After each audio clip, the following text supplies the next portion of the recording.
स्वागत है आपका एक्सप्लेन गुरु में। आज हम जिस फिल्म को एक्सप्लेन करने वाले हैं उस फिल्म का नाम द बास्केटबॉल डायरीज है। कहानी की शुरुआत में हम एक जवान लड़के को देखते हैं जिसका नाम जिम था। शिक्षक उसे कक्षा में बहुत बुरी तरह से मार रहा होता है। जिम, जो कि एक शरारती लड़का था, वह अपने शिक्षक से कहता है कि तुम्हें तो मारना भी नहीं आता, मैंने अभी आनंद लेना शुरू किया था। इस बात पर उनके शिक्षक नाराज हो जाते हैं। वह कहते हैं, अगर तुम चाहो तो हम इसे कल शुरू कर सकते हैं। इस बीच क्लास खत्म हो जाती है। जिम अब अपने 3 दोस्तों के साथ क्लास से बाहर आता है। उसके दोस्त भी उसी की तरह शरारती थे। वे सिगरेट पीते थे। हालांकि वे बहुत छोटे थे लेकिन बहुत शरारती थे और कोई भी काम करने से पहले ये भी नहीं सोचते थे कि ये क्या कर रहे हैं, ये काम गलत है या सही। यहाँ तक कि वो स्लोचन पीने लगते हैं। उनका मानना था कि यह नशीला है। लेकिन जिम में एक खास बात थी, वह बास्केटबॉल बहुत अच्छा खेलता था। एक दिन उनका एक मैच होता है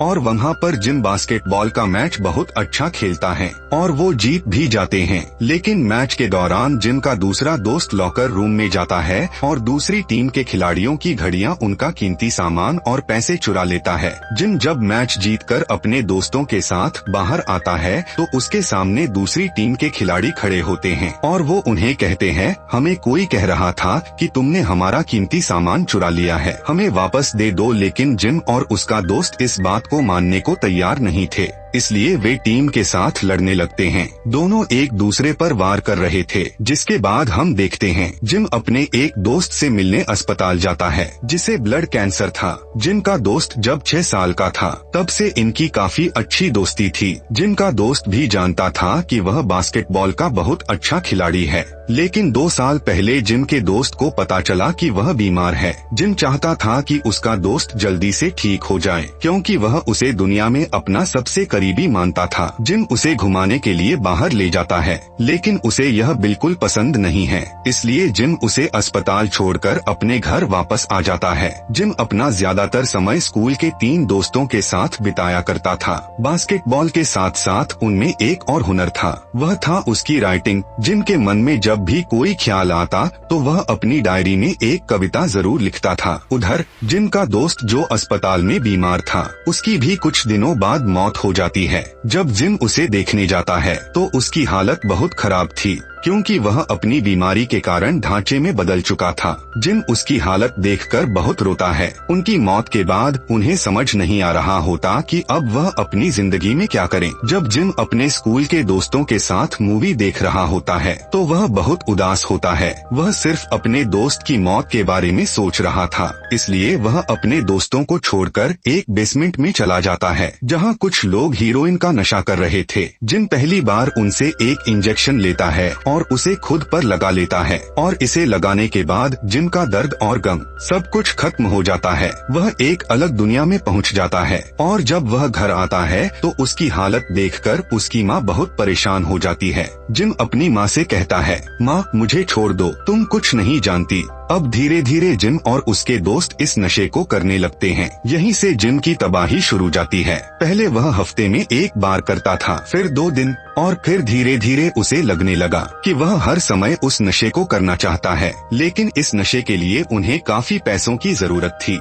तभी रात में जब एक बुढ़िया अपने घर जा रही थी तो वो लोग उसका पर्स चुरा लेते हैं। यहाँ तक कि जिम का एक दोस्त उस बुढ़िया को खूब मारता है। अगले दिन जब वे स्कूल में चर्च जाते हैं तो फादर उन्हें अंदर आने के लिए कहते हैं। जिम जाने से मना कर देता है और कहता है कि आज मैं चर्च नहीं आऊँगा। लेकिन फादर के कहने पर वह चला जाता है और जिम को कन्फेशन रूम में बिठाया जाता है। दरअसल ये एक ऐसा कमरा था जहाँ एक शख्स अपने दिल की बात फादर के सामने कह देता था, जो फादर और उस व्यक्ति के बीच रहती थी। इधर जिम फादर को सारी बात बताना चाहता था, उसके बुरे कामों के बारे में, उसकी लत के बारे में, लेकिन उसने कुछ नहीं बताया। वह रोज सोचता था कि आज नशा करूंगा जो आखिरी बार होगा, लेकिन वो दिन कभी नहीं आया कि जिम ने लत छोड़ दी हो। नशा अब उनकी आदत बन चुका था क्योंकि इंसान के लिए किसी भी चीज की आदत को छोड़ना बहुत मुश्किल होता है। एक दिन जिम स्कूल के बाथरूम में नशा कर रहा था जहाँ उनके मैच कोच उन्हें देख लेते हैं। जिम नशे में था। कोच उसका फायदा फायदा उठाने की कोशिश करता है और वह उसे पैसे भी देता है। लेकिन जब जिम को थोड़ा होश आता है तो वह उसे मारकर वहाँ से भाग जाता है। अगले दिन जिम का मैच था, लेकिन वह मैच से पहले नशा करते हैं। यहाँ उसका एक दोस्त उसे रोक रहा था, लेकिन वह उसकी एक नहीं सुनता और उसे छोड़कर तीनों दोस्त नशे की गोलियां खा लेते हैं। अब जब मैच शुरू हुआ तो जिम और उसका दोस्त जो नशे की गोलियां ले चुका था, दोनों को होश नहीं था। वे मैच बहुत बुरी तरह हार जाते हैं। जब स्कूल के प्रिंसिपल को पता चलता है कि ये सभी नशा करते हैं, तो वह पुलिस बुला लेता है। साथ ही उन्हें 1 हफ्ते के लिए सस्पेंड भी कर देता है। वहाँ कोच ने उन्हें अपनी बास्केटबॉल टीम से भी निकाल दिया। इस बात से जिम काफी नाराज हैं। वह स्कूल के फादर से कहता है कि क्या आप मुझे स्कूल से निकाल देंगे? मैं खुद आपका स्कूल छोड़ रहा हूँ। अब जिम का वो दोस्त जिसने उसे नशा करने से रोका था, वह अभी भी स्कूल में था, लेकिन जिम और उसके अन्य 2 दोस्तों को स्कूल से निकाल दिया गया। जब जिम अपने घर जाता है तो उसकी माँ उससे पूछती है कि तुम्हें स्कूल से क्यों निकाला गया, जिस पर वह कहते हैं कि हमारी कोई गलती नहीं है, हमने कोई नशा नहीं किया, हमें साजिश रचकर स्कूल से निकाल दिया गया है। जब जिम की माँ उसे नशे की गोलियां दिखाती हैं, जो उसने घर में छुपा कर रखी थीं, जब वह पूछती है कि यह क्या है, क्या यह विटामिन की गोली है, इस बात से जिम की माँ बहुत नाराज होती है और वह उसे अपने घर से निकल जाने के लिए कहती है। जिम भी गुस्से में अपनी माँ का घर छोड़ देता है। उसकी माँ उसकी ट्रॉफी घर से बाहर फेंक देती है, जो उसने मैच में जीती थी। जिम अपनी माँ से कहता है कि अब वह कभी अपने घर वापस नहीं आएगा और चला जाता है। उसकी माँ कहती है कि ऐसा मत कहो जिम, सुधर जा, क्योंकि वह उससे बहुत प्यार करती थी। वह नहीं चाहती थी कि जिम अपना जीवन बर्बाद करे। अब जिम उस ट्रॉफी को उठाता है और कूड़ेदान में डाल देता है। जिम जब अपने दोस्तों के पास जाता है तो उसे और उसके दोस्तों को अब नशे की जरूरत थी, लेकिन उनके पास पैसे नहीं थे, इसलिए वे कार भी चुरा लेते हैं, क्योंकि नशा अब उनकी जरूरत बन चुका था। उनके लिए यही उनकी दुनिया थी। उन्हें वास्तविक दुनिया की परवाह नहीं थी। वास्तविक दुनिया में क्या हो रहा है, उनकी आदतें दिन ब दिन बिगड़ती जा रही थीं।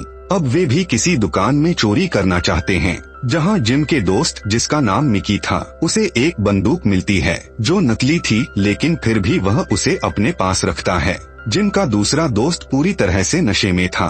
उसे समझ नहीं आ रहा था कि वह क्या कर रहा है। तभी वहाँ पुलिस भी आ जाती है। जिम और मिकी अपने दोस्त को होश में लाने की कोशिश करते हैं कि पुलिस आ गई है, होश में आओ, लेकिन वह अपने होश में नहीं आता है, इसलिए वे दोनों उसे वहीं छोड़ देते हैं। पुलिस ने उनके उस दोस्त को पकड़ लिया। वहाँ जिम और मिकी दोनों एक बार में आते हैं, जहाँ वे टीवी पर समाचार देखते हैं, जिसमें उनके स्कूली बच्चे होते हैं, जिन्हें अब मैच में आगे जाने के लिए चुना गया था। उन्होंने अपने माता पिता का सिर गर्व से ऊंचा कर दिया था। जिम और मिकी जब यह खबर देखते हैं तो दुखी हो जाते हैं, क्योंकि यह उनका भी सपना हुआ करता था। जिम अब अपनी माँ के पास जाता है, लेकिन वह चुपके से अपनी माँ को देख रहा था, क्योंकि उसमें हिम्मत ही नहीं थी कि जीवन में इतनी गलतियाँ करने के बाद अपनी माँ का सामना कर सके। इसलिए वह वापस उसी जगह आ जाता है जहाँ वह नशा करता था। तभी वहाँ एक आदमी आता है जो जिम को काफी मार रहा था, क्योंकि जिम ने उसके दोस्त को नशीला पदार्थ पिला दिया था, जिससे उसकी मौत होने वाली थी।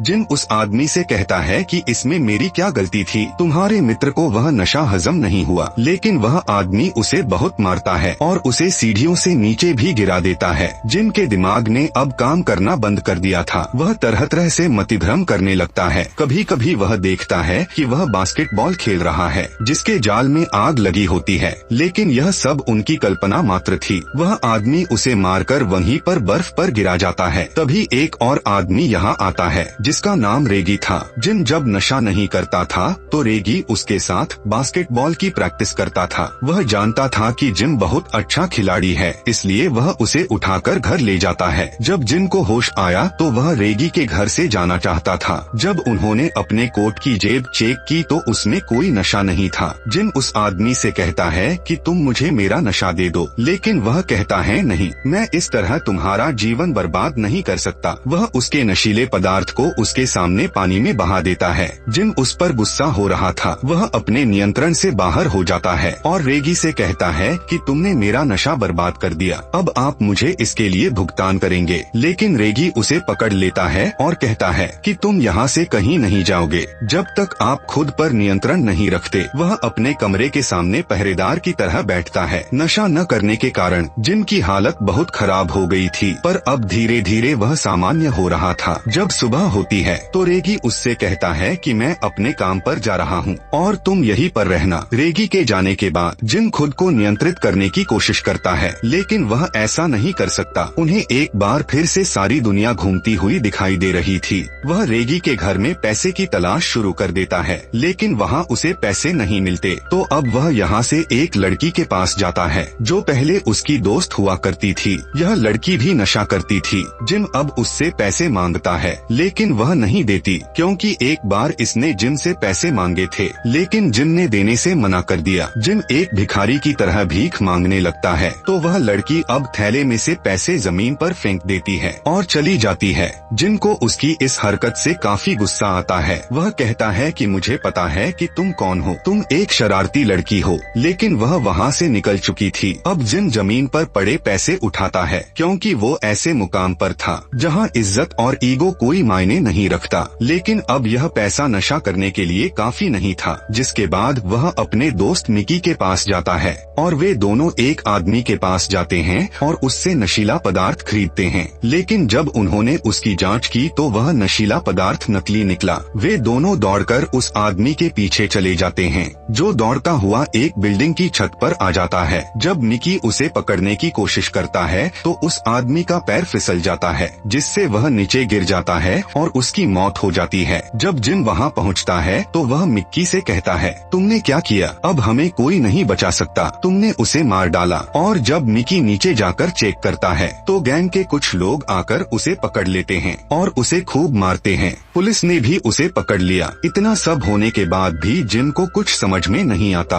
वह वापस अपनी माँ के पास जाता है और कहता है, प्लीज माँ, पैसे दे दो, मैं आपका बेटा हूँ, मेरे साथ ऐसा मत करो। लेकिन उसकी माँ उसे पैसे नहीं देती, क्योंकि वह जानती थी कि अगर उसने उसे पैसे दिए तो वह नशा करेगा। और अब उसकी माँ यह नहीं चाहती थी, इसलिए वह पुलिस को बुलाती है, क्योंकि वह सोच रही थी कि शायद जिम जेल में रहे तो वह नशे की आदत को छोड़ देगा। पुलिस वहाँ आ जाती है और जिम को पकड़ लेती है। यह बात वह अपनी माँ से कह रहा था, प्लीज माँ, मुझे बचा लो, मैं सुधर जाऊंगा। लेकिन उसकी माँ उसकी एक नहीं सुनती। जिम ने जितने भी अपराध किए हैं उसके लिए उसे 6 महीने की सजा दी जाती है। और जब वह 6 महीने बाद जेल से बाहर आया तो हम उसे एक मंच के बाहर देखते हैं। दरअसल उसे यहाँ अपनी शायरी पढ़नी थी, जिसे उन्होंने अपनी डायरी में लिखा था। तभी उसका दोस्त वहाँ आता है, जिसे पुलिस ने सबसे पहले पकड़ा। वह कहता है, जिम, मुझे बहुत अच्छा नशा मिला है, क्या तुम लेना चाहोगे? लेकिन जिम कहता है, नहीं, मैंने यह सब छोड़ दिया है, मैं उस दुनिया में वापस नहीं जाना चाहता। लेकिन मेरे दोस्त, अपना ख्याल रखना। यह कहकर वह मंच पर आ जाता है, जहाँ वह सबको अपनी शायरी सुनाता है, जिसे सभी पसंद करते हैं।